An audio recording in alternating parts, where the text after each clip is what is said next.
adalah perang urat syaraf, perang mental. Kenapa? Coba baca surah Al-Ahzab tentang perang Ahzab. Ketika mata kalian terbelalak melihat musuh, ketika jantung kalian berdetak kencang, ketika hati kalian naik sesak ke atas tenggorokan kalian, ketika pikiran kalian berpikir yang macam-macam tentang Allah. Kan semuanya masalah zulzilu tuh. Hampir tidak terjadi kontak fisik antara orang yang beriman dengan orang kafir dalam perang Ahzab itu, perang Khandaq, kecuali sedikit saja. Selebihnya apa? Selebihnya perang mental. Orang munafik langsung pulang tuh. Bilang apa? Inna buyutana aurah. Rasul mohon izin, keluarga kami gak ada yang jagain. Pulang karena takut, khauf, ru'bah. Orang mukmin, hadza ma wa'adana Allah wa rasuluh. Sehingga bertambahlah wa ma zadahum illa imanan wa tasliman. Bertambah penyerahan diri kepada Allah. Kenapa? Karena mereka lulus dalam zulzilu, diombang-ambing dengan ditakut-takuti, diteror. Sekarang kita diuji juga dengan begitu. Ada yang diuji lewat tetangganya. Kadang-kadang kita udah solih, ibadah kita udah persis seperti Rasul. Ada yang ngomong agak-agak menyakiti perasaan kita. Dia mah kelompok ini, kelompok itu dan sebagainya ya. Saya baru pulang dari Mesir, dulu suka pakai jubah. Dibilang sama sebagian tetangga itu saudara-saudaranya atau teman-temannya Amrozi katanya. Saya waktu itu baru pulang dan gak tahu siapa Amrozi. Saya pikir orang sesat mana itu ya. Dia bilang temannya Amrozi karena pakai janggut dan jubah. Terus ada yang lewat pakai motor di depan rumah, teriak, Lamkari katanya. Apa Lamkari? Nama lain sebelum LDII ya. Itu kan namanya Lamkari. Saya diteriakin Lamkari.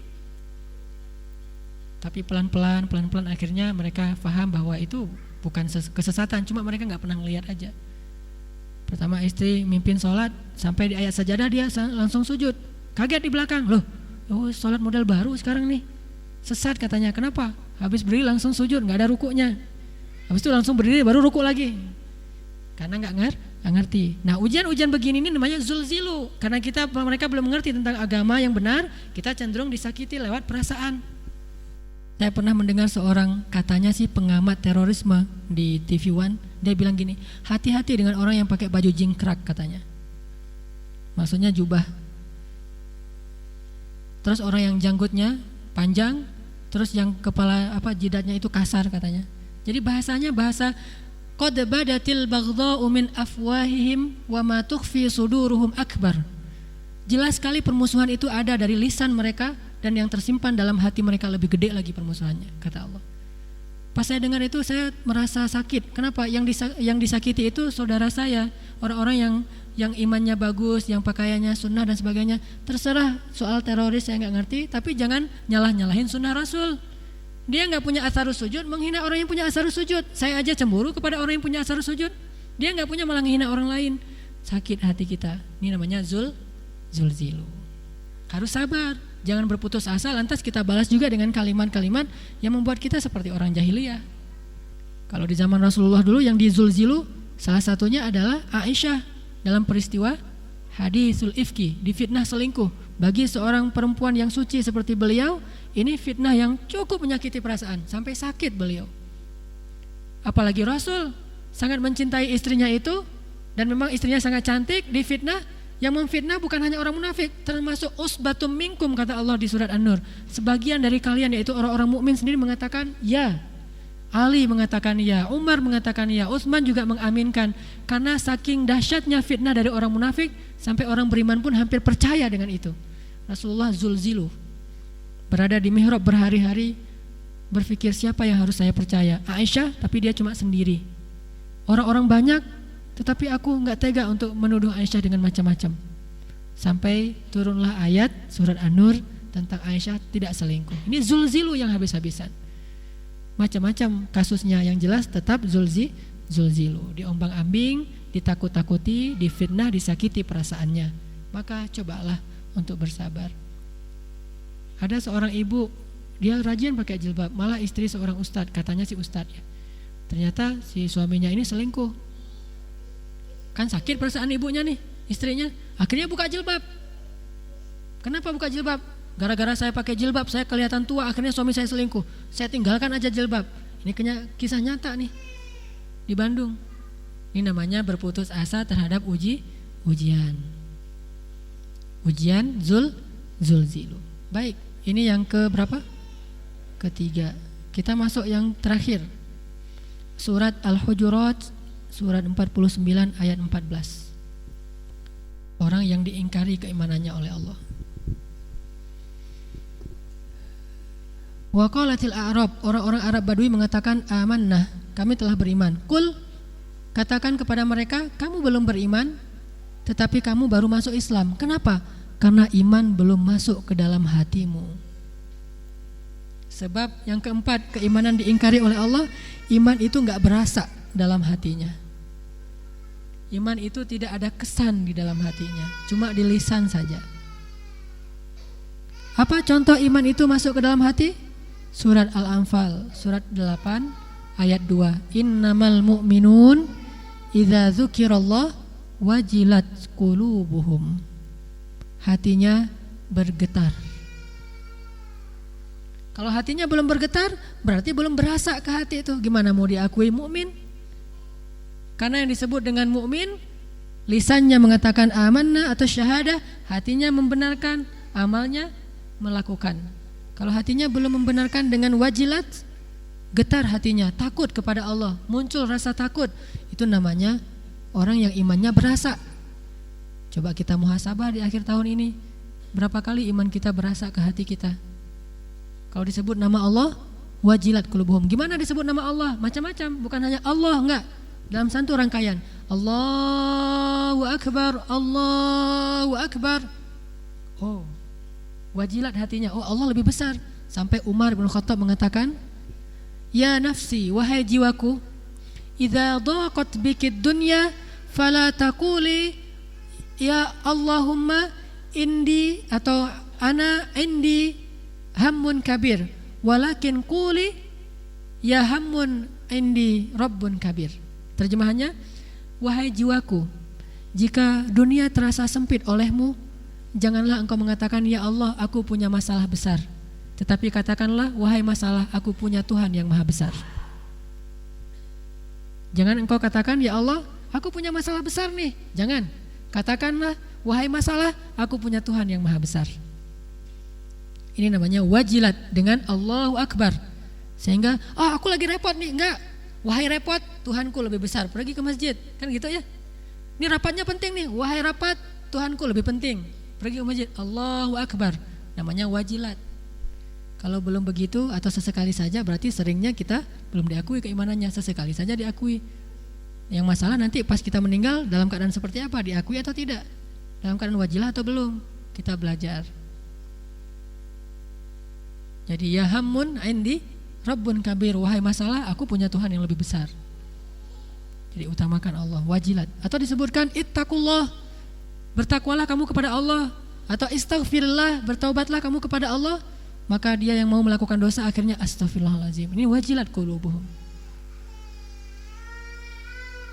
Atau mendengar barq atau ra'd, mendengar kilat atau suara petir, subhanallah, la haula wala quwata illa billah, hasbiyallahu wa ni'mal wakil dan sebagainya. Kalimat-kalimat yang ada kata Allahnya atau asmaul husna membuat wajilah. Kayak di surat Al-Anfal ayat 1 kan ribut-ribut masalah harta tuh. Apa kata Allah? Qul al-anfal lillahi war rasul. Harta itu milik Allah dan Rasul. Oh, kalau udah pakai nama Allah, sami'na wa ata'na, udah biar Allah aja yang membagikan harta itu. Ini namanya wajilat, khauf, sehingga membuat dia tunduk kepada Allah. Kalau enggak begitu, namanya bukan mukmin. Ini salah satu contoh orang yang wajilat hatinya. Seorang presenter yang menangis sudah pernah saya putar. Di sini belum ya?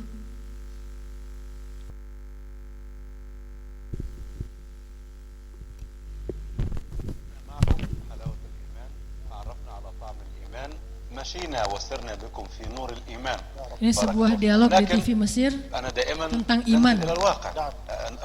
Presenternya bertanya, ya Syekh, iman itu statusnya seperti apa sih secara konkret? Saya dengar dari orang-orang katanya iman itu bertambah dan berkurang. Apakah itu benar? Kata beliau benar. Al-iman yazidu wa yanqus. Iman itu bertambah dan berkurang. Dia bertambah dengan ketaatan, dia berkurang dengan maksiat atau dosa. Kata Syekh, ini Syekh namanya Syekh Muhammad Hasan, seorang ulama salafi di Mesir. Presenternya bertanya, terus apa tanda-tanda iman itu bertambah? Gimana kita tahu bahwa iman kita sedang bertambah? Kata beliau, iman itu bertambah dengan salah satunya ada kesan di dalam hati. Wajilat qulubuhum. Gimana kita tahu hati kita wajilat? Kata beliau, wajilat itu artinya dua. Yang pertama, wajilat. Dia merasakan perasaan yang berbeda di sini. Maksud saya di sini, bukan di tempat yang lain. Artinya betul-betul bergetar. Ini, kalau belum bergetar atau tidak muncul rasa takut di sini, berarti dia belum wajilat. Sehingga presenter ini menangis karena dia merasa bahwa saya belum pernah merasakan itu.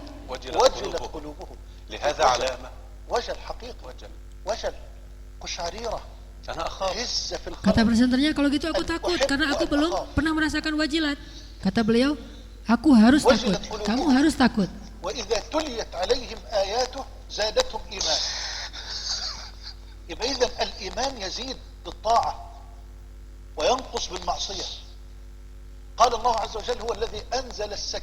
Ini mungkin belum pernah kita lihat kondisi seperti ini di Indonesia.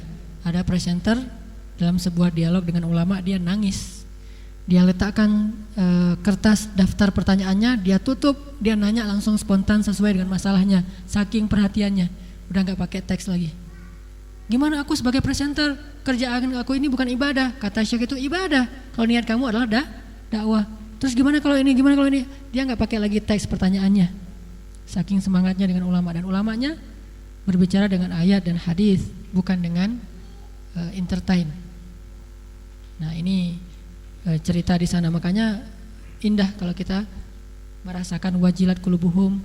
Dan salah satu kesan dari wajilat qulubuhum itu adalah al-buka min khasyatillah, kata Imam An-Nawawi, menangis karena takut kepada Allah.